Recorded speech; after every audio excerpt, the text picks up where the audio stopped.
오늘 본문은 여러분들이 잘 알고 계시는 팔복에 대한 내용입니다. 그리고 팔복 중에서 오늘은 심령이 가난한 자와 애통한 자에 대한 본문을 가지고 말씀을 준비하였습니다. 우리 한국에서는 무속신앙의 문화가 저변에 많이 깔려 있습니다. 그래서 복이라고 하는 단어를 들으면 우리는 복이라고 하는 좋은 것에 무속신앙의 색깔을 가지려고 하게 됩니다. 무속신앙의 복이라는 것은 치성이 바탕이 되고 있습니다. 이 치성이라고 하는 것은 여러분 잘 알다시피 인간의 정성이 들어가야 되고 인간의 행위가 들어가야 됩니다. 그리고 우리에게 있어 무언가 가치 있는 것을 그 신에게 바쳐서 얻는 보상을 우리는 무속신앙에서 흔히 말하는 복이라고 하는 것입니다. 여러분 사극에 보시면 잘 알다시피 비나이다 비나이다 하면서 물을 떠놓고 새벽에 동네 어귀에 있는 큰 나무에 가서 빌고 있는 것이 바로 치성이라고 할 수 있는 것입니다. 그 치성이라고 하는 것은 결국 우리의 능력을 가지고 우리가 가지고 있는 힘을 가지고 그 신에게서 무언가 얻어내려고 하는 것입니다. 그래서 오늘 우리가 읽었던 이 본문 심령이 가난한 자, 그 다음에 애통하는 자라고 하는 것, 이 복이라고 하는 팔복이라고 하는 이 단어를 들을 때 우리는 이미 복이라는 단어에 집중하게 됩니다. 그래서 우리는 이 심령이 가난하고 애통한 자를 바라보면서 우리도 모르게 이 무속적인 문화가 깔려 있어서 애통한 자가 되려고 노력하고 심령이 가난한 자가 되려고 노력하는 것입니다. 그래서 그 방법을 잘 모르지만 어떤 행위나 어떠한 우리의 노력을 가지고 우리는 부단히 심령이 가난한 자가 되려고 합니다. 그런데 그 상태가 무엇인지 잘 모르지만 천국이 복으로 주어지고 위로받는 것이 우리의 복이 된다고 하는 그것 때문에 열심히 신앙생활을 하는 경우가 있는 것입니다.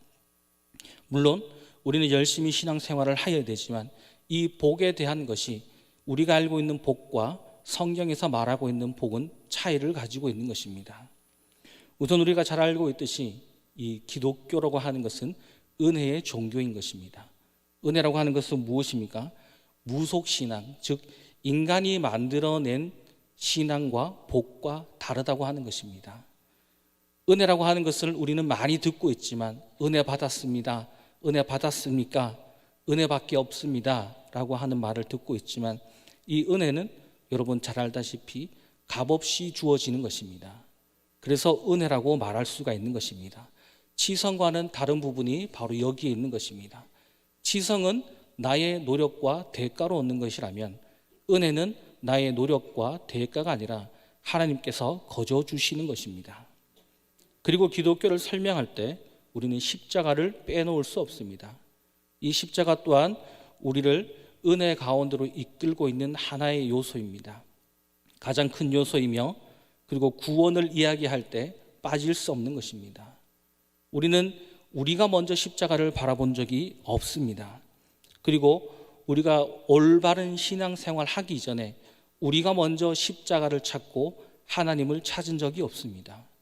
우리는 모두 경험적으로 알듯이 예수님께서 우리를 선택하여 주셨고 하나님의 작정 안에 우리가 하나님의 선택을 받았기 때문에 십자가를 바라볼 수가 있는 것입니다. 이것은 우리의 힘이 아니고 오직 하나님의 권능과 십자가의 은혜만이 가능한 것입니다. 우리의 능력으로 만약 구원을 이루어낼 수 있다면 그것은 하나님의 은혜라고 말하는 것이 아니라 누군가의 능력이라고 말할 것입니다. 그러나 우리는 모두 십자가 그리고 능력을 바라볼 때 그리고 구원을 이야기할 때 하나님께 있다라고 이야기하는 것입니다. 바로 이것이 은혜라고 하는 것이고 우리가 은혜 받았습니다 라고 하는 것은 하나님께서 주신 능력을 받았습니다 라고 말하는 것이고 은혜 받았습니까? 라고 하는 것은 당신의 능력이 아닌 하나님께서 무엇을 주셨습니까? 라고 묻는 것입니다. 오직 하나님의 주권으로 이루어진 것이 바로 은혜라고 하는 것입니다. 기독교에서 말하고 있는 복이라고 하는 것은 바로 이런 시선을 우리가 먼저 가져야 되는 것입니다. 무속적인 복이 아니라 바로 하나님이 주신 은혜의 시선으로 복을 바라보아야 되는 것입니다. 치성이 없이 오직 하나님의 주권으로만 이루어지는 것입니다. 오늘 말하고 있는 팔복에 대한 것도 바로 이러한 시선이 필요한 것입니다. 은혜의 시선으로 이 팔복을 바라보자면 우리가 우리의 힘으로 심령이 가난하게 되려고 하는 것이 의미 없는 시도인 것입니다. 애통하는 자가 되려고 하는 우리의 시도가 의미 없는 것을 이야기하고 있는 것입니다. 그렇다면 도대체 심령이 가난한 자가 어떻게 될 수 있으며 애통한 자가 어떻게 될 수 있는 것이며 천국을 가질 수 있다는 것을 어떻게 우리는 알 수 있고 위로를 어떻게 받을 수 있는가 궁금할 수밖에 없습니다. 그것에 대해서 이제 이야기를 해드리겠습니다. 저는 한때 교회를 떠났던 사람입니다. 중학교 때까지 어머니 손을 잡고 교회를 잘 다녔지만 고등학교 올라오면서 교회를 떠났습니다. 그리고 20대가 되어서 다시 교회로 돌아오게 되었습니다. 여러분 아마 교회를 떠났다가 돌아오신 분들은 경험이 있겠지만 다시 되돌아왔을 때 그 은혜와 열정이 너무나 강력하여서 기도하며 나아갈 때 거칠 것이 없던 경험을 모두 하게 될 것입니다. 저 또한 그러한 경험이 있었습니다. 다시 예수님께 돌아왔을 때, 다시 교회에 돌아왔을 때 그 은혜가 너무나 크고 감격하여서 열정이 대단했습니다. 하나님을 위해서 모든 것을 할 수 있을 것처럼 내 모든 힘을 하나님과 교회를 위해 쏟아내겠다고 이야기하고 고백한 적이 있었습니다. 그러나 제가 가지고 있던 그 열심이 얼마나 잘못된 것이고 또한 너무나 세상적인 열심이었다고 하는 것을 금방 깨닫게 되었습니다. 저는 너무나 철없이 하나님께 이런 기도를 하였습니다. 지금은 웃으면서 이야기할 수 있는 기도 제목입니다. 하나님, 내가 하나님 앞에 완전한 사람이 될 때까지 여자를 만나지 않겠습니다. 하나님, 내가 하나님 앞에 완전한 사람이 될 때까지 세상의 즐거움을 모두 끊겠습니다. 그래서 그때부터 저는 하나님 앞에 완전한 자가 되기 위한 끝없는 노력을 하게 되었습니다. 죄가 일어나고 죄를 지을 때마다 순간순간 회개하고 하나님이 원하는 사람이 무슨 사람일까? 내가 얼마나 더 노력을 해야 될까? 모든 것이 저의 열심으로 이루어졌던 신앙생활이었습니다. 이 교회에서 은혜를 많이 받는다 하면 사역하고 있던 교회가 있지만 수요 예배, 새벽 기도 그 교회를 쫓아다녔습니다. 어느 기도원에 가면 성령을 받는다더라. 어느 기도원에 가면 정말 하나님의 은혜를 마음껏 경험할 수 있다더라. 이 기도원, 저 기도원, 이 교회, 저 교회를 쫓아다녔습니다. 목적은 하나였습니다. 내가 하나님 앞에 완전한 자가 되고 싶었던 것입니다. 그래서 그 죄를 향해서 끊임없이 내달렸습니다. 이 죄를 없애기 위해서 끊임없이 내달렸지만 여러분 잘 아시다시피 저는 성공하지 못했습니다. 도리어 더 큰 절망에 빠져버렸습니다. 하나님, 내가 하나님을 믿는데 왜 하나님의 사람으로 살아갈 수 없습니까? 예수님, 내가 예수님의 십자가를 알고 있는데 왜 예수님의 사람이 될 수가 없습니까? 진심은 분명히 있지만 육체가 연약하고 나약한 정신의 사람이라고 하는 것을 깨닫게 되었습니다. 또 회개하고 또 회개하고 저의 죄를 낱낱이 고백했지만 어제 지었던 죄를 오늘 또다시 짓고 있는 저의 모습을 바라보게 되는 것입니다. 저는 하나님 앞에 완전한 사람이 될 수 없다라는 절망감에 빠져 있었습니다. 왜 저는 성공할 수 없었을까요? 왜 저는 열심히 있고 진심이 있었지만 하나님 앞에 온전한 사람이 되지 못했을까요? 그 이유는 바로 무속적인 복을 원했기 때문인 것입니다. 저의 힘으로 가능하다고 생각했고 나의 능력으로 이룰 수 있다고 생각했습니다. 그리고 열심히 있고 진심만 있다면 모든 것이 통한다고 생각했습니다. 저는 교만한 기도를 했던 것입니다. 제가 하나님 앞에 완전한 자가 될 수 없음을 뒤늦게 깨닫게 된 것입니다. 이와 비슷한 사람도 있습니다. 바로 다윗이 그러한 사람이었습니다. 다윗은 어떤 사람이었습니까? 우리가 잘 알다시피 성경에 존경할 만한 인물이고 하나님 앞에 온전한 자라 말할 수 있는 사람인 것입니다. 그런 다윗도 하나님 앞에 범죄했다는 사실을 우리는 잘 알고 있습니다. 바로 우리의 아내 밧세바를 범하게 된 사건인 것이죠. 성경을 읽어보시면 이 다윗이 어떤 사람이었는가, 밧세바를 범하고 나서도 본인의 죄가 있는지를 까맣게 잊고 있는 것입니다. 그리고 언제 그 죄를 발견하게 됩니까? 바로 나단 선지자가 다윗 앞에 나타났을 때입니다. 사무엘하 12장 12절에서 13절은 그 장면을 이렇게 이야기하고 있습니다. 너는 은밀히 행하였으나 나는 온 이스라엘 앞에서 백주의 이 일을 행하리라 하셨나이다 하니 다윗이 나단에게 이르되 내가 여호와께 범죄하였노라 하매 나단이 다윗에게 말하되 여호와께서도 당신의 죄를 사하셨나니 당신이 죽지 아니하려니와. 이처럼 나단이 다윗 앞에 나아가서 당신이 그 죄를 저질렀습니다 라고 말하기 전까지 다윗은 그 죄를 알지 못했던 사람입니다. 다윗도 범죄하고 나서 하나님 앞에 죄를 고하는 모습을 보이고 있습니다. 많은 학자들이 다윗의 진짜 신앙이 언제 시작되었는가, 골리앗을 무너뜨렸을 때가 아니라 바로 범죄하였던 자신의 모습을 그대로 보았을 때 바로 그 순간이라고 말하고 있습니다. 그때의 심정을 다윗은 시편 51편 5절에 이렇게 말하고 있습니다. 내가 죄악 중에 출생하였으며 어머니가 죄 중에 나를 잉태하였나이다 라고 고백하고 있습니다. 뒤이어 하나님께 매달리고 있는 모습이 17절에 나오고 있습니다. 하나님께서 구하시는 제사는 상한 심령이라 하나님이여 상하고 통회하는 마음을 주께서 멸시하지 아니하시리이다 라고 말하고 있습니다. 저의 경우와 다윗의 경우가 공통점이 있습니다. 바로 자신의 무능함을 깨달았을 때 우리가 의지할 것이 세상의 힘과 나의 잘난과 나의 권력이 아니라 바로 하나님이 없으면 살아갈 수 없다라는 것을 깨달았던 것입니다. 상한 심령이라고 하는 것이 무엇일까요?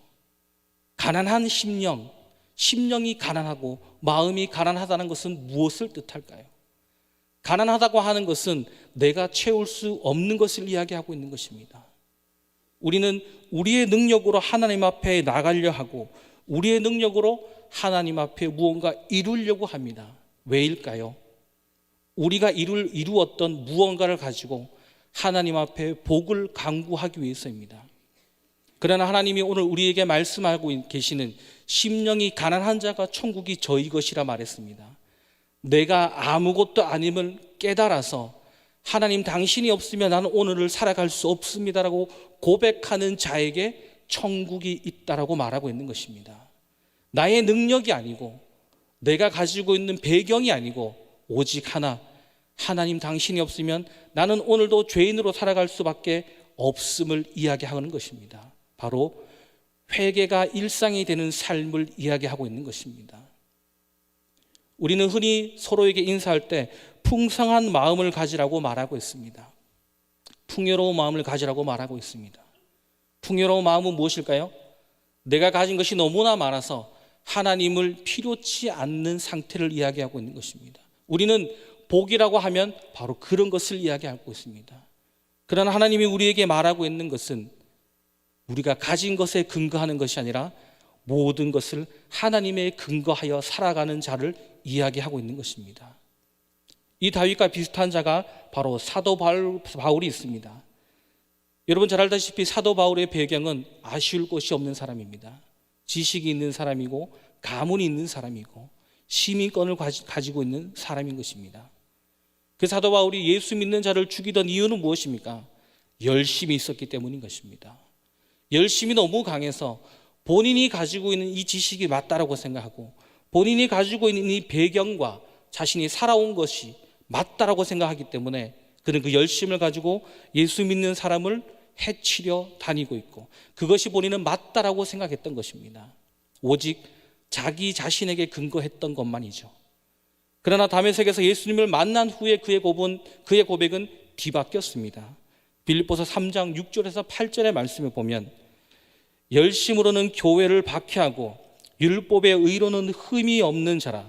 그러나 무엇이든지 내게 유익하던 것을 내가 그리스도를 위하여 다 해로 여길 뿐더러 또한 모든 것을 해로 여김은 내 주 그리스도 예수를 아는 지식이 가장 고상하기 때문이라. 내가 그를 위하여 모든 것을 잃어버리고 배설물로 여김은 그리스도를 얻고 라고 말씀하고 있습니다. 사도 바울이 어떻게 바뀌었습니까? 본인이 가지고 있던 열심과 본인이 근거하였던 모든 것을 버려버리는 자가 되었습니다. 심령이 가난한 자가 바로 이와 같은 것입니다. 내가 가지고 있는 것이 아무것도 없어. 나를 근거로 하여서 그 어떤 것도 하나님 앞에 나올 수가 없어. 오직 단 하나, 하나님 당신이 없으면 나는 살아갈 수 없습니다. 예수님, 나는 당신이 없으면 이 세상을 살아갈 근거가 없습니다 라고 고백하는 것입니다. 세상에 많은 물질이 있다 할지라도, 내가 많은 명예를 가지고 있다 할지라도 나는 하나님 앞에 죄인일 수밖에 없습니다. 예수의 십자가가 없이는 나는 천국을 꿈꿀 수도 없는 자입니다. 어제 지었던 죄를 오늘도 반복하고, 어제 지었던 그 열심을 오늘도 가지고 나를 근거로 살아가려고 하는 바보 같은 내 모습을 발견하는 것입니다. 그러니 나의 가진 것을 가지고 하나님 앞에 나가는 것이 아니라 내가 결핍을 가진 모습으로, 바보 같은 모습으로, 내가 아무것도 하나님 앞에 내세울 것이 없는 그 모습으로 하나님 앞에 나가는 자가 바로 천국이 저희 것이라고 이야기하고 있는 것입니다. 이 모든 것의 시작이 어디에서부터 시작됩니까? 나의 능력이 아니요 오직 하나님이 우리로 하여금 죄가 무엇인지를 알게 해주신 은혜가 있기 때문에 가능한 것입니다. 오늘 우리는 이 자리에 예배 드리는 자리에 나와 있습니다. 우리가 예배 드리러 나올 수 있는 이 근거가 어디에 있습니까? 바로 우리가 예수를 알기 때문에 우리는 이 자리로 나올 수가 있는 것이고, 이 자리로 나올 수 있다는 것은 무엇입니까? 우리의 결핍을 가지고 하나님께 기도할 수 있는 능력이, 그리고 그것을 복이라고 말하고 있는 것이 바로 우리에게 있다라고 하는 것입니다. 세상이 말하는 복은 무엇입니까? 잘 먹고 잘 사는 것입니다. 우리의 복은 무엇입니까? 하나님의 이름을 아는 것, 그게 복인 것입니다. 예수의 이름을 아는 것, 바로 그 자체가 복인 것입니다. 우리는 예수의 이름을 알기 때문에 죄가 무엇인지 알아서 그 죄를 우리가 우리 스스로 해결할 수 없음을 애통해하며 십자가를 붙들 수밖에 없는 자들인 것입니다. 이것이 우리에게 말하고 있는 것이 복이다라고 이야기하고 있는 것입니다. 우리는 무엇을 위해 기도하고 있습니까? 심령이 가난한 자가 되려고 노력하고 있지만 이미 우리는 심령이 가난한 자가 된 것입니다. 애통한 자가 되려고 하고 있지만 이미 우리는 죄가 무엇인지를 알기 때문에 애통한 자가 되셨던 것입니다. 그러나 우리는 마치 이 팔복을 가지면 우리 삶이 윤택해지고, 우리 삶이 무언가 깨끗해지고, 우리 삶이 무언가 풍성해지기를 바라고 이 팔복을 향해 쫓아가고 있지 않습니까? 아브라함도 이 팔복 가운데 있었고요, 모세도 이 팔복 가운데 있었습니다. 다윗도, 그리고 우리가 알고 있는 많은 성경의 인물들이 이 팔복 가운데 있었습니다. 바로 하나님의 이름을 부르는 자가 된 것입니다. 우리는 겸손하고 낮은 모습으로 엎드려 하나님께 나올 수밖에 없는 바로 이 복을 우리는 가졌다고 하는 것입니다. 심령이 가난하다 할 때 그 결핍을 우리는 부끄러워하고 있지 않습니까? 우리가 잘 알고 있는 찬양에 이런 가사가 있습니다. 약할 때 강함 되신다라는 말이 있습니다. 여러분, 이것을 찬양으로만 끝내는 것이 아니라 진정 우리의 고백으로 고백하실 수가 있어야 되는 것입니다. 내가 많은 것을 가졌기에 하나님 감사합니다라고 말하는 것이 아니라 내가 부족하기 때문에 하나님께 기도할 수 있는 이 사실을 감사하실 수가 있어야 되는 것입니다. 우리가 하나님께 기도한다고 하는 것, 우리가 예수님께 우리의 죄를 고한다고 하는 것, 이미 천국 백성이기 때문에 가능한 것입니다. 그리고 오늘 이 말씀을 하고 있는 이 배경을 우리는 볼 필요가 있는 것입니다. 이것을 말하고 있을 때 마태복음 4장 23절에서 25절의 말씀을 통해 예수님이 이 말씀을 누구에게 말하고 있는지를 우리는 엿볼 수가 있습니다. 23절에 보시면 예수께서 온 갈릴리에 두루 다니사 그들의 회당에서 가르치시며 천국 복음을 전파하시며 백성 중에 모든 병과 모든 약한 것을 고치시니 그의 소문이 온 수ля에 퍼지니라. 사람들이 모든 앓는 자 곧 각종 병에 걸려서 고통당하는 자, 귀신 들린 자, 간질하는 자, 중풍병자들을 데려오니 그들을 고치시더라. 갈릴리와 데가볼리와 예루살렘과 유대와 요단강 건너편에서 수많은 무리가 따르니라. 예수님은 지금 이 말씀을 바리새인들에게 이야기하고 있지 않습니다. 병든 자에게 이야기하고 있습니다. 그리고 부족한 자에게 이야기하고 있고, 우리가 잘 알다시피 귀신 들리고 간질하며 중풍병자에게 이야기하고 있습니다. 너희의 병 때문에 하나님을 찾느냐라고 묻고 있습니다. 너희의 가난함 때문에 하나님을 찾고 있느냐? 귀신 들리고 중풍병에 고통당하고 있기 때문에 하나님을 찾느냐?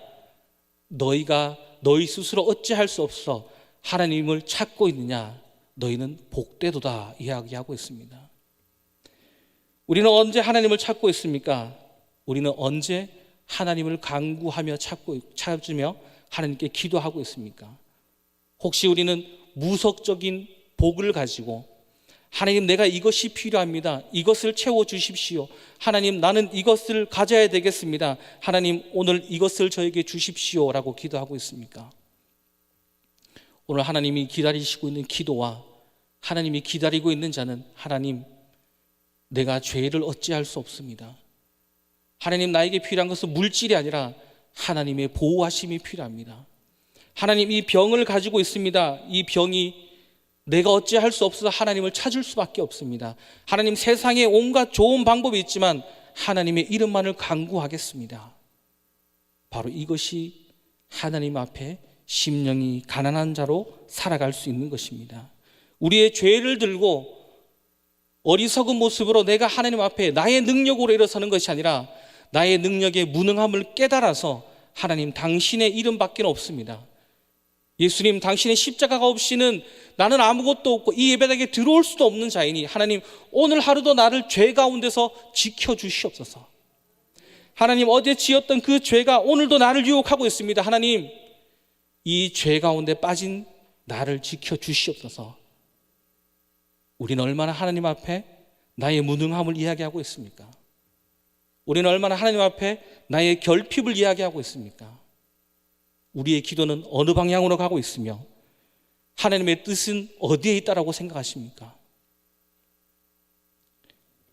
세상의 복을 위하여 나의 근거로 하나님 앞에 나오는 것이 아니라 하나님의 복을 위하여 내가 아무것도 아님을 깨달아 하나님께 매달리는 귀한 여러분이 되시기를 간절히 소원합니다.